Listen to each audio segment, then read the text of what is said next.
সেই ক্ষেত্রে মনে করেন বিক্রি করা মালের উপরে কিন্তু আপনার বাড়তি কমা বোঝা যায় না, রাইট। আর যখনই আপনি বিক্রি করে দিবেন তখন কিন্তু আপনাকে সেই রেঞ্জেই কিনতে হবে, আপনি কিন্তু বাড়তি কিনতে পারবেন না। এই জন্যই বলতেছি শিপার যদি চালু থাকতো, ওই অন্তর্বর্তীকালীন সরকারের যে উপদেষ্টা, বাণিজ্য উপদেষ্টা বশির আহমেদ ছিল না, জনতা জুট মিলের মালিক, উনি সর্বপ্রথম ভুল করে গেছে পাট শিল্পটাকে। ভুল করে গেছে এই কারণেই, উনি যদি রপ্তানি চালু করে দিত, দুই দেশের সম্পর্ক থাকতো, এই পাট শিল্পটা আজকে এরকম ধস আবার নামতো না, কমিউনিকেশন থাকতো, বুঝছেন, কমিউনিকেশন থাকতো। আর মনে করেন এই পাট শিল্প এখন বাংলাদেশের মালিকরা, ইন্ডিয়ান সরকার যদি 6,400 টাকা কুইন্টাল পাট কিনে, 15,000 16,000 টাকা কুইন্টাল পাট কিনে যদি ইয়ার্ন তৈরি করে বিক্রি করে লাভবান হয়, তাহলে আমার দেশের মালিকরা 5,000 টাকা মন পাট কিনে লাভবান হয় না। কারণ কি? কারণটা কি আসলে? তারপরে ওইখানে ওয়েজেস, ওইখানে একটা শ্রমিকের বেতন পার ডে 1200 টাকা, বেতন বেশি, 1200 রুপি। আর আমাদের বাংলাদেশের একটা জুট মিলের স্পিনারের বেতন 400 টাকা 8 ঘন্টায়। তারপরেও আমাদের বাংলাদেশের জুট মিলের মালিকদের লাভ হয় না। আসলে বড় ধরনের একটা সিন্ডিকেট চলে। কি করবেন বলেন? আমাদের এত কম দামে পাট কেনে, তারপরেও বলে লস। বর্তমান এই পাটটা দিয়ে আমার যে মেলে পাট দিচ্ছে আমি, উনি 10 পাউন্ড হেসিয়ান করতেছে, এবং এর ভিতর থেকে যেটুকু এসএমআর বাড়াচ্ছে 10% বা 5%, ওইটা দিয়ে 28 করতেছে।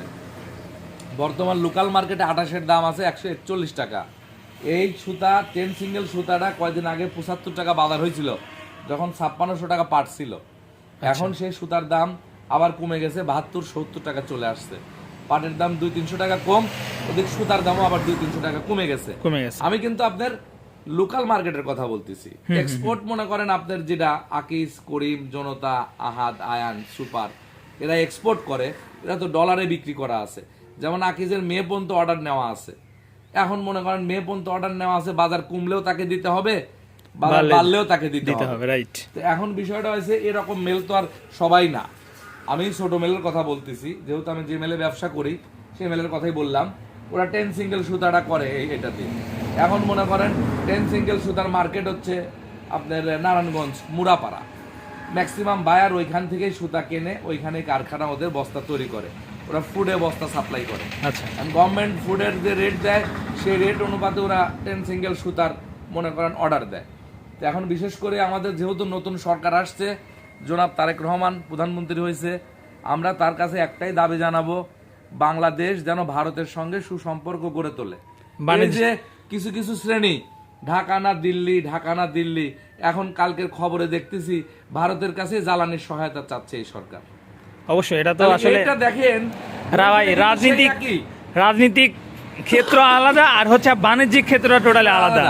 আমরা সব সময় চাই যে ভারতের সঙ্গে বাণিজ্যিক চুক্তিটা ভালো থাক বাংলাদেশের, এতে বাংলাদেশের উপকার হবে, ক্ষতি হবে না। আমার বয়স মনে করেন 43 বছর, আমার ব্যবসার বয়স 10 বছর, জুট মেলে চাকরির বয়স 16 বছর, 26 বছর এই লাইনে, তার ভিতরে আমি ভারতের সাথে জড়িত মনে করেন 9 বছর। তাহলে আমি তো জানি যে ভারত কেমন দেশ। এরে ভাই, আপনার ভারত এই পাট নিচ্ছে 6,000 টাকা করে নিয়ে, ও যদি বিক্রি করে মুনাফা 10 টাকা বেশি করে, সে দোষ কি বাংলাদেশের না ভারতের? তাহলে আমরা কেন পারি না? ও যদি পারে তাহলে আমাদের থেকে নিয়ে যদি লাভ করতে পারে, নিয়ে যাওয়া লাভ করতেছে পাট, তাহলে আমরা কেন পারবো না? এখন মনে করেন কয়দিন কিছু কিছু এনসিপির নেতারা বাড়াইছিল ভাই, ঢাকা না দিল্লি, দিল্লি এগুলো করে এখন জ্বালানি তেল নিয়ে আয়, জ্বালানি তেল এখন ভারতের কাছে সহায়তা চাচ্ছে কি কামে বাংলাদেশ। আর ভারত যদি বলে আমি দেবো না, তাহলে কি করার আছে বলেন? তাহলে প্রতিবেশী রাষ্ট্র, প্রতিবেশীর সাথে সব সময় ভালো সম্পর্ক এটা রাখা উচিত। কারণ নবী করিম সাল্লাল্লাহু আলাইহি সাল্লাম বলে গেছে যে তোমার প্রতিবেশীর সাথে তুমি সুসম্পর্ক রাখো, সে হোক বেধর্মী, সে হোক খ্রিস্টান, সে তো প্রতিবেশী তোমার।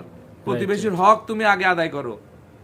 আমি চাই সবসময় ভাই ভারত বিরোধী কোনো কথা বলেন না, এই কারণেই বলেন না, আমাকে যে যাই বলেন সমস্যা নাই, কিন্তু ভারতে আমি গেছি, ভারতের সাথে আমি চলাফেরা করছি, ভারত সম্পর্কে ব্যবসায়িক ক্ষেত্রে যে বিষয়টা আসলে এবং বাণিজ্যিক ক্ষেত্রে ভারতের সাথে বাংলাদেশের সুসম্পর্ক রাখা আমার মতে অত্যন্ত গুরুত্বপূর্ণ। আর জনাব তারেক রহমানের কাছে একটাই আবেদন, আমাদের ট্যুরিস্ট ভিসা খুলে দেওয়ার ব্যবস্থা করে দিক ভারত সরকারের কাছে দ্রুত, যাতে ঈদের পরে আমরা ভারতের সঙ্গে যোগাযোগ করতে পারি, ভারতে যেতে পারি, আমাদের ব্যবসাকে আরো প্রসারিত করতে পারি, এবং এই পাট শিল্পকে অতি দ্রুত ভারতের রপ্তানির প্রক্রিয়া চালু করুক, যাতে এই সিজনে না হইলেও আগামী সিজনে হয়, এই জন্য আমরা প্রধানমন্ত্রী বা বাণিজ্য মন্ত্রী মুক্তাদি সাহেবের কাছে আবেদন